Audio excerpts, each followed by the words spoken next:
Bonjour tout le monde, je vous retrouve aujourd'hui pour une nouvelle carte. Il s'agit d'une carte d'anniversaire. Et oui, le mois de juillet, chez moi, il y a beaucoup d'anniversaires. Cette fois-ci, c'est l'anniversaire de mon neveu et je vais lui réaliser une petite carte très rigolote avec les tampons de chez Crazy Little Craft. Ici, j'ai choisi un papier DCP format 14,8 par 10,5 et je viens tamponner cette batterie à l'aide de la Memento.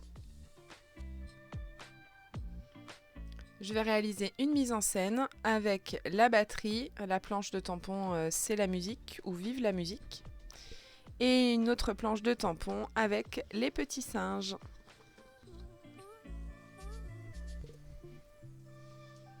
J'utilise beaucoup les masques qui sont fournis dans les planches de tampon.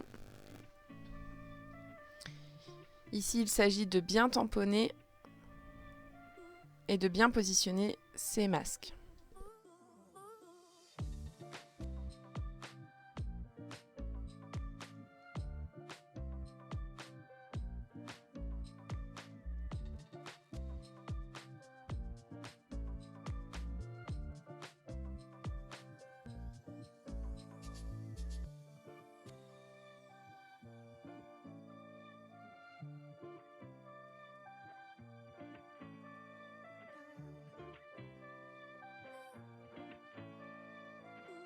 Une fois que j'ai positionné tous les petits masques,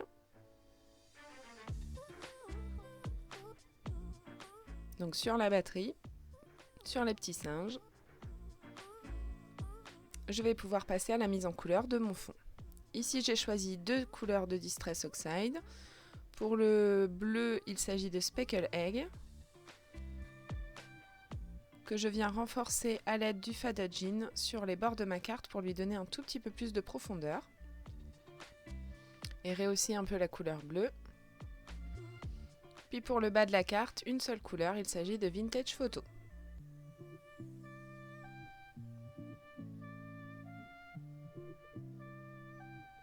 Pour donner un peu plus de texture à mon fond, j'ai choisi un tampon de chez All Create.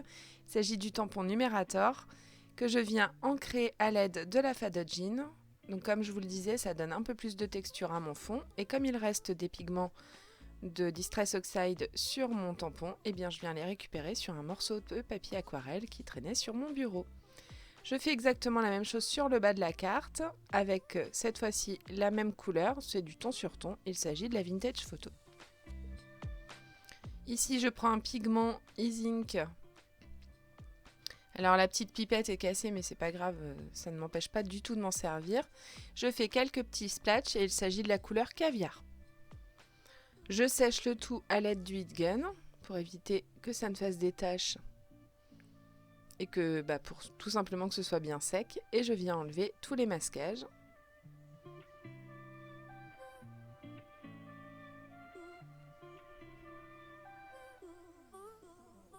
En faisant attention de ne surtout pas les abîmer et de ne pas les déchirer, puisqu'ils sont réutilisables à volonté et comme ils sont très très bien faits, je les conserve très précieusement. Je passe à une mise en couleur avec les feutres à alcool, une mise en couleur toute simple et je vous ai épargné la totalité de la mise en couleur, sinon ça aurait été beaucoup trop long.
Hors caméra, j'ai pris un feutre pite pour pouvoir rehausser le pied des cymbales de la batterie et puis les pieds de la batterie tout simplement. Et ici, j'ai pris un petit tampon qui dit 1 an de plus et qui s'adapte vraiment 100% à la batterie.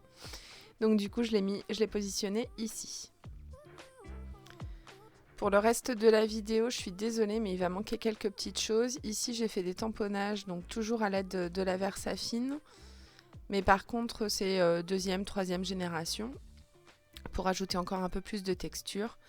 Et puis là, vous avez tout de suite les photos de fin. En fait, ce qui vous manque, c'est uniquement, j'ai mis du Glossy Accent sur le petit tambour de la batterie. Et j'ai rajouté du pinceau à paillettes Spectrum Noir sur les cymbales de la batterie. Je l'ai monté sur un papier maya noir. Et puis voilà, c'est tout. Une carte un peu plus simple. Et comme d'habitude, je vous laisse avec les photos de fin. À dimanche prochain. Passez une bonne semaine.